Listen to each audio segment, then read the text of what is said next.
Hello everyone out there. My name is Tushir Jain and I welcome you all to my channel Money Plant. I hope you all are doing very good.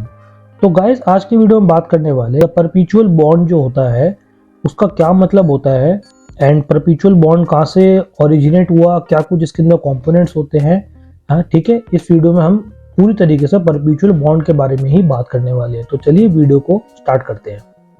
Perpetual bond जैसे आप screen पे इसकी जो definition और text आ रहा है आप वहां से पढ़ सकते हैं उसको। मैं आपको डेफिनेशन रीड करके उसके बाद आपको इसको समझाने की कोशिश करूंगा। परपेचुअल बॉन्ड्स को हम पर्प भी बोलते हैं, कोलोक्वियली परपेचुअल बॉन्ड को हम बोलते हैं पर्प भी बोल सकते हैं। ये एक प्रकार का बॉन्ड होता है with no maturity date, therefore allowing it to be treated as equity and not as date.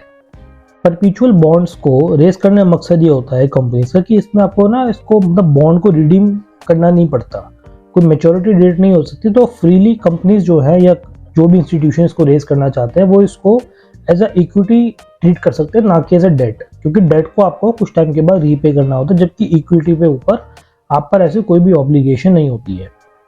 Although similar to equity, perpetual bonds do not have any attached votes and do not provide any means of control over the issuer. Perpetual bonds में जैसे होते तो equity की तरह same ही है, but इसमें आपको voting power नहीं होती, जिससे कि आप उस कंपनी को कंट्रोल नहीं कर सकते। आप एज अ नॉर्मल आप इक्विटी की तरह इसको मान के चल सकते हो। आगे और देखते हैं, समझते हैं इसके बारे में। परपेचुअल बॉन्ड्स एक प्रकार के आपकी फिक्स्ड इनकम कैटेगरी में शामिल हो जाती है कि कूपन तो आपके पास मैंडेटरी रहेगा ही रहेगा। Paying coupon is mandatory where paying dividend on equity is discretionary.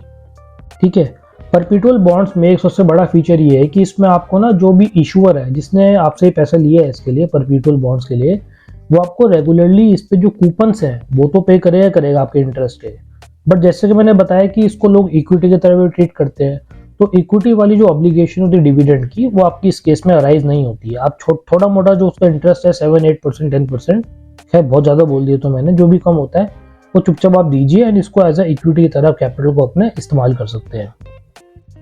इससे एग्जाम्पल समझना चाहे अगर हम, तो उसमें आता है consoles issued by US and UK, war bonds हो गए आपके, एंड आपका ओल्डेस्ट है इसमें आपका डच वाटर बॉन्ड्स, जो कि आपकी आई थिंक 1605 के अराउंड ही आपके इशू किए गए थे। ठीक है, अब perpetual bonds do not have any maturity but page entity जो है इंटरेस्ट पे करती है टिल इट्स एग्जिस्टेंस। ये पहली बात तो आपके क्यूमुलेटिव नहीं होते, इसमें आपकी जैसे कॉल का ऑप्शन होता है, कंपनी चाहे तो पहले बुला सकती है, आप चाहे तो पहले बेच सकते हैं इसको। इसमें लिक्विडिटी भी काफ़ी कम होती है। ठीक है, and banks and NBFCs mainly इसको इशू करते हैं to meet their Basel 3 norms.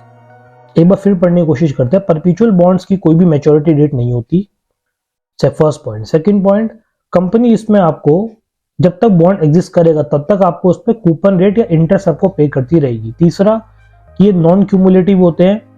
Fourth, इसमें कॉल ऑप्शन होता है, कंपनी चाहे तो इसको पहले बुला सकती है, मतलब पहले रिडीम करवा सकती है अपनी मर्जी से, आप इसको नहीं कर सकते। फिफ्थ, इसमें वेरी लो लिक्विडिटी होती है। एंड सिक्स्थ, इसको बैंक से एनबीएफसी इशू करते हैं अपनी बेसल 3 कैपिटल नॉर्म्स को मीट करने के। तो गाइस ये था आपके परपेचुअल बॉन्ड्स के बारे में कि परपेचुअल बॉन्ड्स का डेफिनेशन क्या होती है एंड उससे कौन कौन से आपके एग्जांपल्स होते हैं।